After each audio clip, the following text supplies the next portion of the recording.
देखो अभी तक हमने डिफरेंट केसेस लिए चार्ज्ड बॉडी के लिए, और सभी में हमने एज्यूम किया है कि वो नॉन कंडक्टिंग है, ठीक है। अब हम कंडक्टिंग सरफेस लेंगे, कंडक्टर को चार्ज करेंगे और उसका फील्ड निकालेंगे। दोनों में फर्क क्या है इसको हम समझ लें। वैसे मैंने पहले भी डिस्कस किया था जब मैंने कंडक्टर और नॉन कंडक्टर इंसुलेटर के बीच में डिफरेंस बताया था, ठीक है।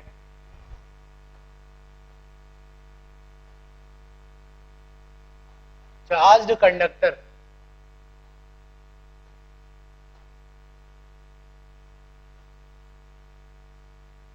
सबसे पहली बात, अगर आप किसी कंडक्टर को चार्ज देते हो, मान लो आपने उसको नेगेटिव चार्ज दिया, ठीक है, से किसी सिल्क के क्लॉथ से आपने उसको रब कर दिया तो फ्रिक्शन के कारण चार्ज आ जाएगा।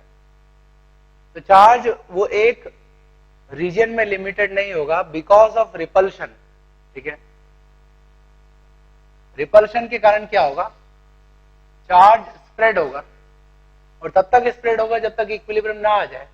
मतलब चार्ज कंडक्टर को, सॉरी कंडक्टर को जब आप चार्ज दोगे तो जो चार्ज होगा that spreads on the outer surface, ठीक है। तो आप जो भी चार्ज दोगे वो पूरे सरफेस पर फैल जाएगा, पहली बात।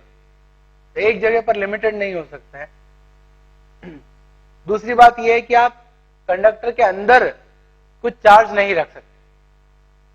उसके दो कारण हैं। पहला कारण यह कि अगर आप अंदर कोई चार्ज रखते हो तो रिपल्शन के कारण वो चार्ज दूर जाना चाहेगा, और दूर जाने की जब स्पेस अवेलेबल है बाहर तो डेफिनेटली वो उसको यूज करेगा, और जब चार्ज रिपेल करेगा तो आउटर सरफेस पर जाके इकट्ठा हो जाएगा, ठीक है।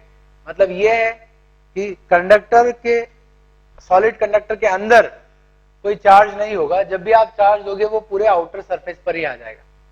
तो जैसे हमने सॉलिड स्फीयर का केस देखा, uniformly charge solid sphere, volume के अंदर भी चार्ज था। ऐसा सिर्फ इंसुलेटर में ही पॉसिबल है। कंडक्टर में अगर आप ऐसा चार्ज दोगे तो तुरंत क्या होगा, बिकॉज ऑफ रिपल्शन वो चार्ज बाहर की तरफ जमा हो जाएगा। तो ये डिफरेंस है कंडक्टर और नॉन कंडक्टर में, कि नॉन कंडक्टर में वॉल्यूम चार्ज डेंसिटी होगी, मतलब वॉल्यूम में भी चार्ज होगा, बट कंडक्टर में सिर्फ सरफेस पर चार्ज होगा, वो अंदर चार्ज स्टैटिक कंडीशन में एग्जिस्ट नहीं कर सकते, ठीक है। तो आप एक लाइन लिखो, the excess charge given to conductor, excess charge given to conductor resides on outer surface,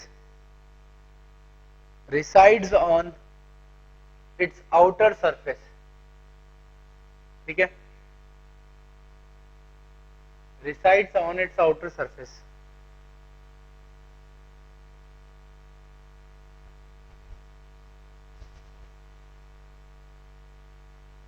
ठीक, इस चीज का यूज करेंगे आगे हम। और कुछ बात जान लें कंडक्टर के बारे में।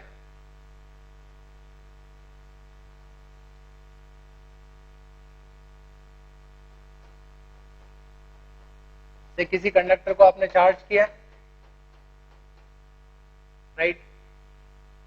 कंडक्टर के अंदर स्टैटिक कंडीशन में हमेशा इलेक्ट्रिक फील्ड जीरो होगी। Electric field is zero inside conductor in static condition, ठीक है। इलेक्ट्रोस्टैटिक कंडीशन में कंडक्टर का जो सॉलिड पार्ट है उसके अंदर इलेक्ट्रिक फील्ड हमेशा जीरो होगी। अब इसको हम प्रूव करेंगे ऐसा होता क्यों है, ठीक है। तो आप लिख लो इस पॉइंट को, फिर हम आगे इसको डिस्कस करें। Electric field is zero inside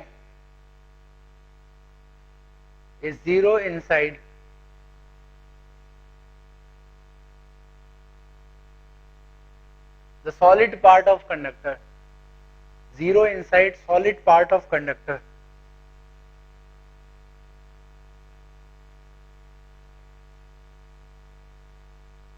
यहाँ सॉलिड पार्ट से मेरा मतलब है कि अगर से एक कंडक्टिंग शेल बनाई हम, मतलब सॉलिड यही है, मेटल मेटल यही है, इसके अंदर कैविटी है, तो कैविटी के अंदर इलेक्ट्रिक फील्ड हो सकता है, बट जहां मेटल है, जहां सॉलिड पार्ट है कंडक्टर का, वहां इलेक्ट्रिक फील्ड इलेक्ट्रोस्टैटिक कंडीशन में हमेशा जीरो होगा। ठीक है,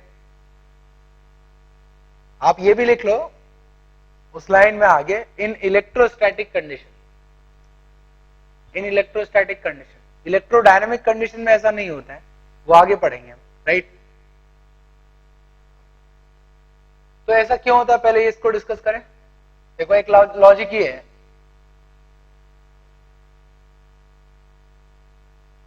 समझना इस चीज को। आपने इसको कोई चार्ज दिया, इस तरह से चार्ज दिया, मान लो अभी उस तरफ ये चार्ज, राइट, इस तरफ नहीं है। अब इस चार्ज के कारण नेट इलेक्ट्रिक फील्ड होगा अंदर, तो कंडक्टर के अंदर इस तरह से इलेक्ट्रिक फील्ड होगा। अब सोचो कंडक्टर के अंदर इलेक्ट्रिक फील्ड होगा तो क्या होगा, जो फ्री इलेक्ट्रॉन्स हैं वो इलेक्ट्रिक फील्ड के कारण उसमें फोर्स लगेगा, तो फ्री इलेक्ट्रॉन पर अपोजिट डायरेक्शन में फोर्स लगेगा। तो कंडक्टर के अंदर मौजूद इलेक्ट्रॉन्स पॉजिटिव चार्ज की तरफ जाने लगेंगे, और कुछ समय के बाद की स्थिति देखो क्या होगी, इनके मूवमेंट के कारण उस तरफ का पॉजिटिव चार्ज कम हो जाएगा, और इस तरफ इलेक्ट्रॉन की डेफिशिएंसी के कारण पॉजिटिव चार्ज अपीयर हो जाएगा। तो कुछ समय के बाद चारों तरफ पॉजिटिव चार्ज आ जाएगा। इलेक्ट्रॉन तब तक मूवमेंट करते रहेंगे जब तक कि उन पर लगने वाला फोर्स जीरो ना हो जाए। तो जैसे जैसे मूवमेंट करेंगे वैसे वैसे पॉजिटिव चार्ज सब तरफ आएगा। एक पॉइंट आ जाएगा जब अंदर हर एक पॉइंट पर इलेक्ट्रिक फील्ड क्या हो जाएगा, जीरो, और फील्ड जीरो हुआ तो इलेक्ट्रॉन का मूवमेंट भी रुक जाएगा क्योंकि उन पे फोर्स जीरो हो जाएगा। तो स्टैटिक कंडीशन में, स्टेडी स्टेट पर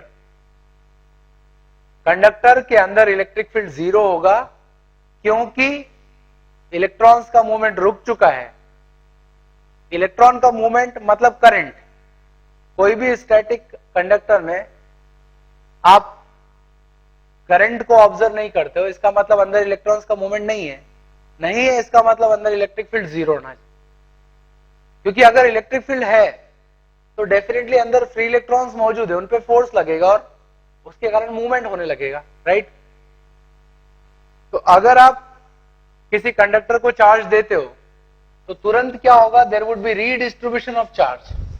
समझे ना आप इस चीज को, कि आपने कंडक्टर को चार्ज दिया, जैसे ही चार्ज दिया इसके कारण अंदर इलेक्ट्रिक फील्ड नॉन जीरो होता है, जिससे इलेक्ट्रॉन्स का मूवमेंट होगा, और with in a fraction of second, बहुत जल्दी इस तरह से चार्ज का रिडिस्ट्रीब्यूशन होगा कि कंडक्टर के अंदर कोई भी पॉइंट ले लो, हर पॉइंट पे इलेक्ट्रिक फील्ड क्या होगा, जीरो होगा। ठीक है, तो ये अच्छी तरह से याद रख लो। In electrostatic condition electric field inside solid part of conductor is zero. अंदर इलेक्ट्रिक फील्ड हमेशा जीरो होगा। क्या मेरी बात क्लियर है? ठीक है,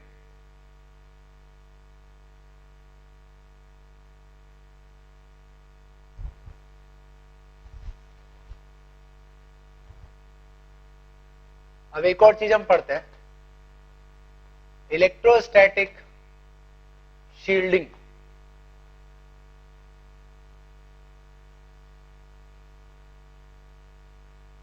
समझना, ये एक कंडक्टर है, राइट, और कंडक्टर के अंदर एक केविटी ले रहा हूं, राइट। तो इतने पार्ट में मेटल है और ये है कैविटी। अब समझना, अगर इस कैविटी के अंदर मैं पॉजिटिव चार्ज को रखूंगा तो क्या होगा, पॉजिटिव चार्ज को रखूंगा तो तुरंत क्या होगा, ये positive charge electric field setup कर देगा अपने सराउंडिंग में।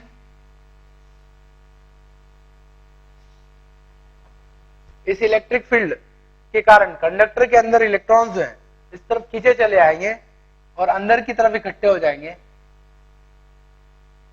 तो इनर सरफेस पर नेगेटिव चार्ज आ जाएगा, और जैसे नेगेटिव चार्ज आ जाएगा, नेगेटिव चार्ज के कारण जो फील्ड है वो पॉजिटिव चार्ज के फील्ड को कैंसिल कर देगा, तो with in a fraction of second इस कंडक्टर के अंदर इलेक्ट्रिक फील्ड क्या हो जाएगा, जीरो हो जाएगा। समझना, अगर आप इस चार्ज का मूवमेंट करते हो तो अंदर का जो नेगेटिव चार्ज आया है उसका भी मूवमेंट होगा, रीडिस्ट्रीब्यूशन होगा, सो दैट कंडक्टर के अंदर हमेशा इलेक्ट्रिक फील्ड क्या होगा, जीरो होगा। ठीक है, तो आप इस कैविटी में इस चार्ज का मूवमेंट करोगे तो चार्ज के मूवमेंट के कारण फील्ड जनरेट होगा, जिससे आसपास का चार्ज इस तरह से रीडिस्ट्रीब्यूट होगा सो दैट वो उस फील्ड को कैंसिल आउट करे कंडक्टर के अंदर। ठीक है, तो आप इस चार्ज का मूवमेंट करोगे तो अंदर का रीडिस्ट्रीब्यूशन होगा चार्ज का, और कंडक्टर के अंदर हमेशा इलेक्ट्रिक फील्ड जीरो रहेगा। इसका मतलब ये रहा कि जो कैविटी के अंदर चार्ज है उसका बाहर इफेक्ट नहीं है, तो अंदर कुछ भी चल रहा है इसका बाहर आपको पता नहीं चलेगा, क्योंकि अंदर के चार्ज ने उसको शील्ड कर लिया है उसके इलेक्ट्रिक फील्ड। ठीक है, बीच में कंडक्टिंग पार्ट है, तो कंडक्टिंग पार्ट के बाहर कुछ पता नहीं चलेगा कि अंदर क्या चल रहा है। इसके उल्टा आप सोचो, ये कैविटी है मान लो, बाहर किसी चार्ज को रखा प्लस, तो क्या होगा, ये चार्ज इलेक्ट्रिक फील्ड सेटअप करेगा इस तरह से। अब कंडक्टर के अंदर इलेक्ट्रिक फील्ड जीरो होना चाहिए हमेशा, तो जीरो कराने के लिए क्या होगा, जैसे ही ये चार्ज को रखा वैसे ही इलेक्ट्रॉन्स इस तरफ एक्सेलरेट होंगे और इधर इकट्ठे हो जाएंगे,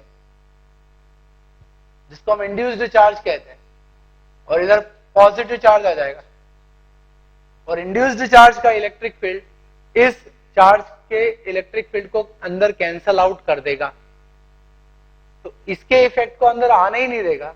तो अगर आप इस चार्ज को लेके आते हो तो ये बाहर वाला चार्ज जो है इंड्यूस्ड चार्ज इस कंडक्टर को शील्ड कर रहा है, तो इसके इफेक्ट को अंदर नहीं आने देगा। मतलब आप इस कैविटी में अगर बैठे हो तो आपको पता ही नहीं चलेगा कि बाहर चार्ज का मूवमेंट कैसे हो रहा है या बाहर चार्ज का इफेक्ट क्या है, तो इसका इफेक्ट अंदर नहीं आ पाएगा। तो जहां भी कंडक्टर रखोगे आप, कंडक्टर के अंदर इलेक्ट्रिक फील्ड जीरो होता है, तो कंडक्टर के सरफेस पर चार्ज इस तरह से इंड्यूस होता है कि कंडक्टर के अंदर हमेशा इलेक्ट्रिक फील्ड क्या होगा, जीरो होगा। तो आप एक लाइन लिख लो, whenever a charge is brought near the surface of conductor,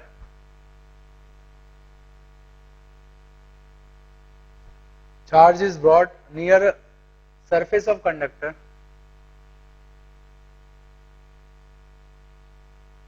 induced electric field appears on the surface,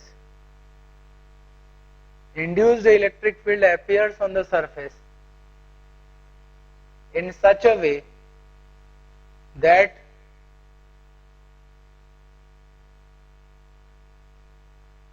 it cancels out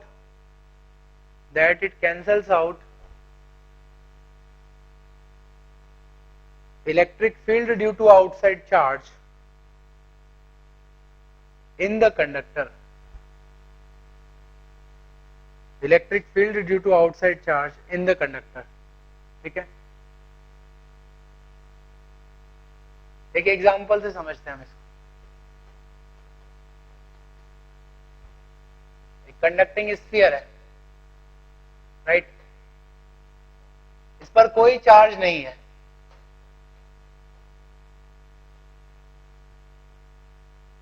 इसके सेंटर से r डिस्टेंस पर प्लस q चार्ज को हमने रखा। तो इस चार्ज के रखने पर इसमें इंडक्शन होगा या नहीं, चार्ज को रखोगे तो तुरंत इसका फील्ड होगा, उसको कैंसिल करने के लिए इंडक्शन हो जाएगा, राइट। आपको बताना है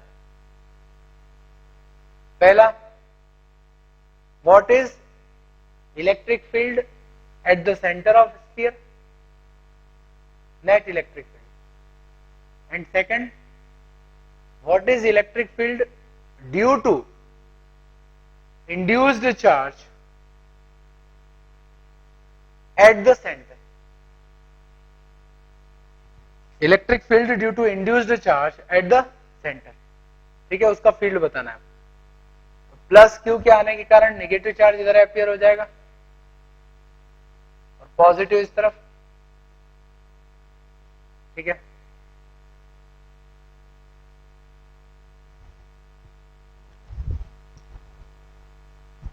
राइट, तो अब नेट इलेक्ट्रिक फील्ड की बात करूं अगर मैं सेंटर पर, तो नेट इलेक्ट्रिक फील्ड क्या होना चाहिए? 0,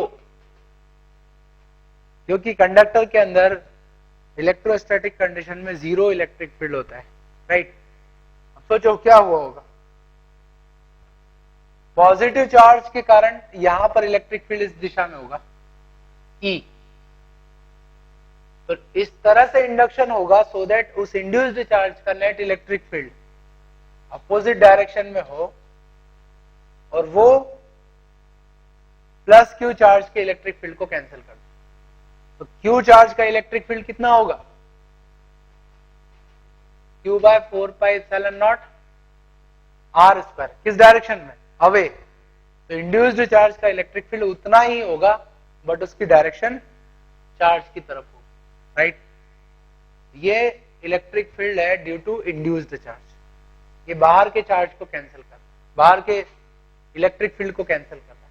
तो हम कह सकते हैं this induced charge is shielding the conductor from outside electric field, बाहर के इलेक्ट्रिक फील्ड का इफेक्ट अंदर नहीं होगा, इंड्यूस्ड चार्ज इसको कैंसिल कर दे। ठीक है, एक और प्रॉब्लम लेते हैं इस पे।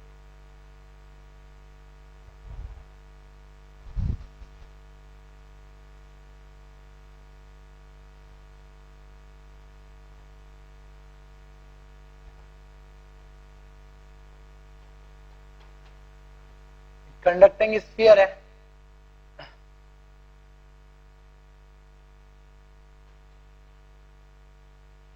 राइट,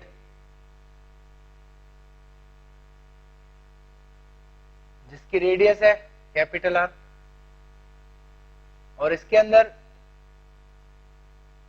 एक कैविटी, ठीक, मतलब इतने पार्ट में मेटल है, अंदर कैविटी है, कॉन्सेंट्रिक है, स्फेरिकल है। कैविटी के सेंटर पर मैंने चार्ज रखा है प्लस क्यू, राइट। तो सेंटर से आर डिस्टेंस पर इलेक्ट्रिक फील्ड कितना होगा ये हमें बताना है। Find out electric field at R distance from centre of, ठीक है, इसका फील्ड निकालना है आर डिस्टेंस पर। देखो क्या होगा,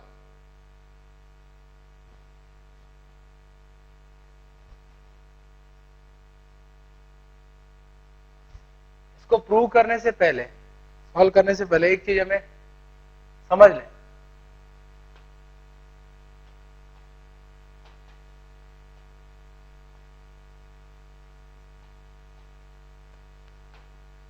कोई भी कंडक्टर हो कैसे भी शेप का, राइट, उसके अंदर एक कैविटी है। अगर आप कैविटी में कोई चार्ज रखते हो, ठीक है, से प्लस क्यू चार्ज रखा, तो क्या होगा, ये इलेक्ट्रिक फील्ड सेटअप करेगा और इस इलेक्ट्रिक फील्ड को कैंसिल करने के लिए इलेक्ट्रॉन्स अंदर की तरफ अट्रैक्ट होंगे और ये जो इनर सरफेस है उस पर निगेटिव चार्ज डेवलप हो जाएगा। ठीक है, तो इलेक्ट्रॉन्स अंदर आए तो उस पर निगेटिव चार्ज डेवलप हो गया और तब तक आते रहेंगे जब तक कि अंदर इलेक्ट्रिक फील्ड कैंसिल ना हो जाए। राइट, अच्छा, ये इलेक्ट्रॉन्स अगर इधर आएंगे तो ऊपर जो है डेफिशिएंसी हो जाएगी, मतलब बाहर आ जाएगा पॉजिटिव चार्ज। अब हमें यह प्रूव करना है कि जो इंड्यूस्ड चार्ज है इसकी वैल्यू भी Q के बराबर ही होगी। राइट, तो कैसे प्रूव करें? देखो, एक बात तय है कि कंडक्टर के अंदर इलेक्ट्रिक फील्ड 0 होता है, ठीक। तो मैं एक गॉसियन सरफेस बना रहा हूं, वो गॉसियन सरफेस को मैंने जस्ट इनसाइड द कंडक्टर लिया, मतलब केविटी के बाहर है वो, ये गॉसियन सरफेस। इस गॉसियन सरफेस के लिए फ्लक्स कितना होगा, इलेक्ट्रिक फ्लक्स, इसके हर पॉइंट पे इलेक्ट्रिक फील्ड 0 है। तो for Gaussian surface flux is 0, electric field 0 है तो फ्लक्स 0 है, और फ्लक्स 0 है तो हम गॉस लॉ से ये कंक्लूड कर सकते हैं कि इनक्लोज्ड चार्ज मस्ट बी 0। तो अंदर आपने प्लस क्यू रखा, इसका मतलब कितना इंडक्शन हुआ होगा, माइनस क्यू का। तो अगर आप कंडक्टर की केविटी में प्लस क्यू चार्ज रखते हो तो equal but opposite charge inner surface पर आ जाएगा, राइट। तो ये होना चाहिए माइनस क्यू, और ये अगर माइनस क्यू है तो बाहर कितना होना चाहिए, प्लस क्यू होना चाहिए, right, because of conservation of charge, क्योंकि चार्ज बाहर से ही अंदर आए, राइट। तब होगा क्या, देखो केविटी के अंदर टोटल चार्ज हो गया 0 और बाहर प्लस क्यू। इसका मतलब कंडक्टर के अंदर आप कोई भी चार्ज रखोगे, चाहे वो केविटी में रखो या कंडक्टर के अंदर रख दो, जो भी नेट चार्ज है वो कहां अपीयर होगा, सरफेस। एक और बात, अगर आपको बाहर कहीं भी इलेक्ट्रिक फील्ड निकालनी है तो वो इलेक्ट्रिक फील्ड कौन डिटरमाइन करेगा, सिर्फ बाहर का चार्ज। क्यों, क्योंकि अंदर चार्ज जो है प्लस क्यू और इंड्यूस्ड चार्ज माइनस क्यू, दोनों ने एक दूसरे के इफेक्ट को कैंसल आउट कर दिया आउटसाइड इलेक्ट्रोस्टैटिक शील्डिंग के कारण। इस नेगेटिव चार्ज ने प्लस क्यू चार्ज के इलेक्ट्रिक फील्ड को बाहर कैंसल आउट कर दिया, तो अंदर का कोई इफेक्ट बाहर नहीं होगा बिकॉज ऑफ इलेक्ट्रोस्टैटिक शील्डिंग, ठीक है। तो electric field outside conductor is determined only by the excess charge appearing on the surface of conductor, ठीक है।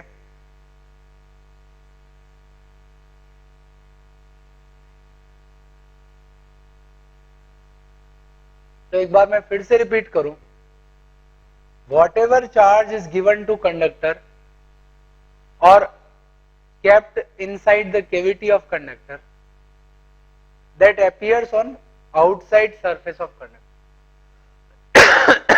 ठीक है।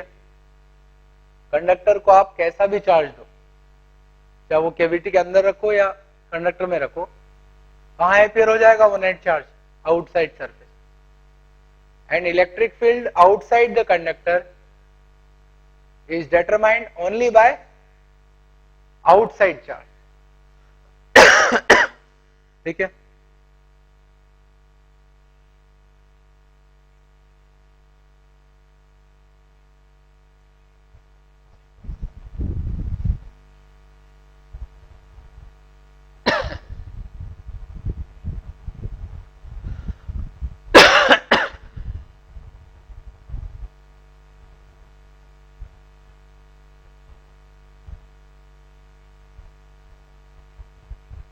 अच्छा एक और चीज समझो, अगर मैं इस प्लस क्यू की पोजीशन चेंज करता हूं अंदर तो क्या होगा, इसको शिफ्ट करने पर जो नेगेटिव चार्ज है उसका डिस्ट्रीब्यूशन चेंज हो जाएगा, बट बाहर इसका इफेक्ट कुछ भी नहीं होगा, मतलब बाहर का डिस्ट्रीब्यूशन वैसा का वैसा ही रहेगा, क्योंकि उसको पता भी नहीं चलेगा बिकॉज ऑफ इलेक्ट्रोस्टैटिक शील्डिंग। तो आप इसका अगर मूवमेंट करते हो तो उसका इफेक्ट बाहर नहीं होगा, मतलब बाहर का डिस्ट्रीब्यूशन वैसा ही रहेगा, राइट।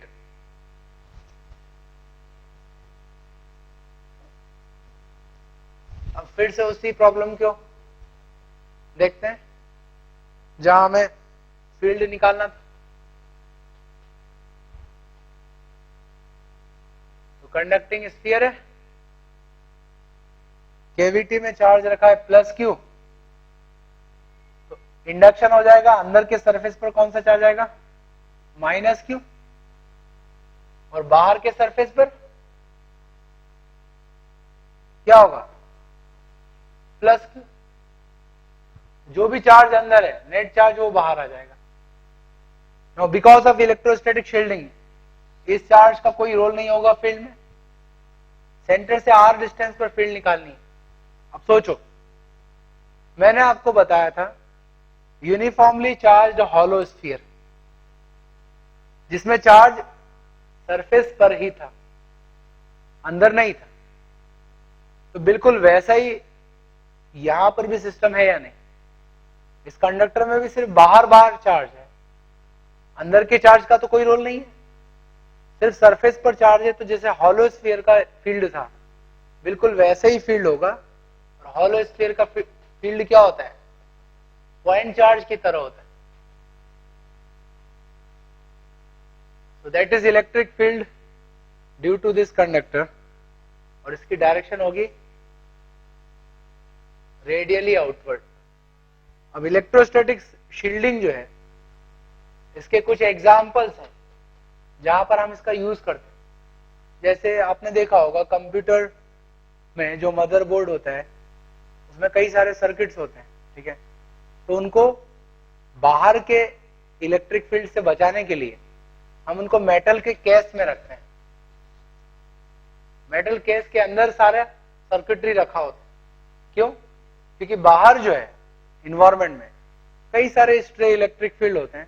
उस इलेक्ट्रिक फील्ड के इफेक्ट के कारण अंदर का करंट चेंज हो सकता है, राइट। तो हमने क्या कर दिया, उसको कंडक्टर रख दिया उसके आसपास। अगर बाहर कोई इलेक्ट्रिक फील्ड में चेंज आएगा तो अंदर ये जो कंडक्टर है, इस पर इस तरह से इंडक्शन होगा कि वो बाहर के इफेक्ट को अंदर नहीं आने देगा। एक और एग्जांपल है जो आगे और पढ़ाऊंगा मैं। जब बिजली गिरती है, लाइटनिंग, और लाइटनिंग के समय अगर आप कार के अंदर बैठ जाओ, मेटालिक कैविटी में कार के अंदर बैठ जाओ, तो आप पर कोई प्रभाव नहीं पड़ेगा, क्योंकि बाहर बिजली गिर रही है, मतलब इलेक्ट्रिक फील्ड का इफेक्ट है। तो उसका इफेक्ट अंदर नहीं आ पाएगा, क्योंकि ये कंडक्टर का जो इंड्यूस्ड चार्ज है वो बाहर के इफेक्ट को कैंसल आउट कर देगा, right. So it is safe inside car while lightning. Lightning के समय अगर कार में आप बैठे हो तो यू आर सेफ, क्योंकि जो मेटल है वो उसको शील्ड कर